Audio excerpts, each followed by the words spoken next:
I'm Teisha Bader with the JBS News Update for Wednesday, May the 18th, 2016. United States Secretary of State John Kerry is in Cairo today, meeting with Egyptian officials on various issues, including the recently expressed support by the country's president, Abdel Fattah el-Sisi, for a new push for peace between Israel and the Palestinians. As we reported to you yesterday, the Egyptian leader offered support for the peace initiative being promoted currently by France. And officials traveling with Kerry said that the Secretary of State wants to hear more about Sisi's plans, reportedly also offering to serve as mediator if the French initiative does lead to talks. The Times of Israel reports that Kerry also spoke on the phone earlier today with Israeli Prime Minister Benjamin Netanyahu. A Bedouin man was arrested by Israel police today after he was caught trying to bring a knife into the central bus station in the city of Beersheba. The 20-year-old was searched at the entrance to the station and while he was being questioned, reportedly tried to flee and throw the knife away. He was then taken into custody for further questioning. Israel's Navy announced its successful testing of what it calls the Iron Dome of the Sea. The Tamir Adir system is a new sea-bound anti-missile defense system that can intercept short-range ballistic missiles while placed on a moving ship. IDF Colonel Ariel Shir, who leads the combat systems in the Israeli Navy, said the system uses technology developed for Iron Dome with adjustments made for a moving vessel. The Jerusalem Center for Public Affairs and the Konrad Adenauer Stiftung held a conference today on the historic Sykes-Picot Agreement. 100 years since Sykes-Picot, Lessons for the Middle East reflected on the secret pact, which was signed between Britain and France on May the 16th of 1916, dividing the then Ottoman Empire, and in doing so, many feel planting the seeds for much of the unrest currently in the Middle East. Participants at today's gathering included Israeli scholars as well as scholars from Turkey, the UK, France, Russia, and the US. The United Methodist Church has voted down several resolutions calling for the divestment of the church from companies doing business with Israel, specifically from Caterpillar, Hewlett-Packard, and Motorola.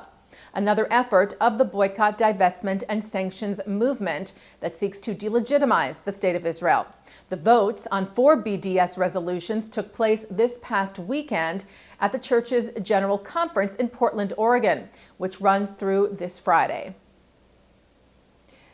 The Rabbinical Assembly, the membership organization for conservative rabbis, has named its first Canadian president. Rabbi Philip Scheim will replace Rabbi William Gershon. Scheim will be installed this Sunday in New York City. He currently serves as vice president of the Assembly and has been a rabbi at Beth David Congregation in Toronto since 1984, soon after he was ordained at the Jewish Theological Seminary in New York.